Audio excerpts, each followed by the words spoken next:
अच्छा।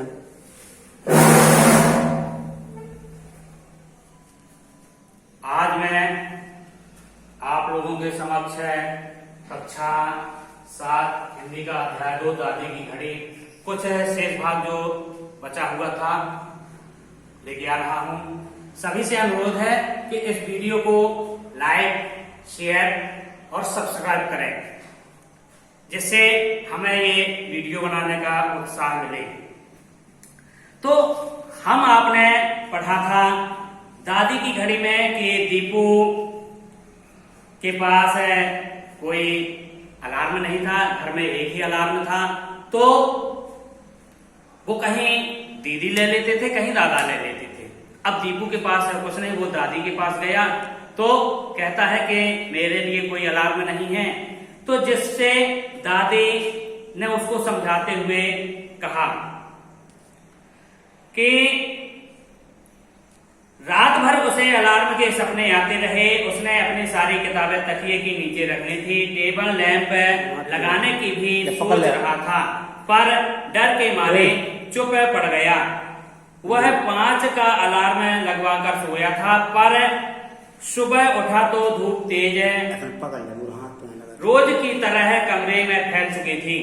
सिरा ने देखा घड़ी स्टूल समेत गायब थी। समझ गया दीदी ने उसकी वो घड़ी उठा ली होगी। मम्मी, वह जोर से चिल्लाया, क्या है रे? रसोई में मम्मी की चिड़चिड़ी आवाज आई।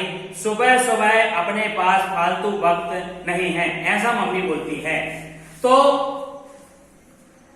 अब वह अपनी बात किसके सामने प्रकट करे? लड़ सकने की भी हद होती है। पापा मम्मी पर झल्ला रहे थे। जरा सी जिद के लिए घड़ी का सत्यानाश करवा दिया। दोनों आपस में लड़े और वो घड़ी बेकार हो गई। दीपू इस चौतरफा हमले में एकदम रुआसा हो गया। आंगन पर खड़ी खटिया पर चुपचाप जा बैठा और दादी जब आती हैं तो दादी उसे अपने बिस्तर के पास ले गई। बोली, देख, यह है जो मेरा तकिया है ना, इससे रात को सोते समय कह देती हूँ। मैं इससे क्या कह देती हूँ कि तकिया राम, मुझे सुबह 4 बजे जगा देना। तो दीपू ने सोचा कि ये तरकीब तो बढ़िया है, तकिया से कहना कि मुझे इतने बजे उठाना और तकिया मुझे उठा देगी। तो दीपू ने तरकीब सुनी तो आश्चर्य से आंखें फैल गई, फटी की फटी रह गई। दिन भर यही इंतजार करता रहा कि कब रात आए, वह तकिए के करिश्मे को देखे। दिन भर वो सोचता रहा कि दादी ने कहा तो है कि तकिया राम कैसे होगा। तो अब वह रात का इंतजार करने लगा। अब रात हुई तो उसने दादी के नुस्खे को अपनाया और दादी की तरह दादी की भूत प्रेतों और परियों की कहानियों की तरह वह तकिया पर निगाहें जमाकर बैठ गया।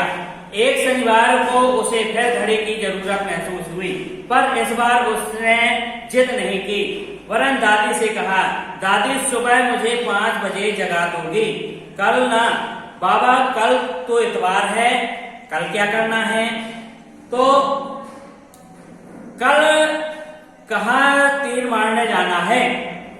बहन ने उससे कहा।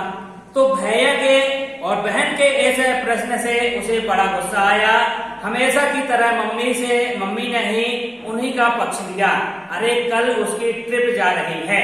कहाँ जाना था उसे? टूर में जाना था।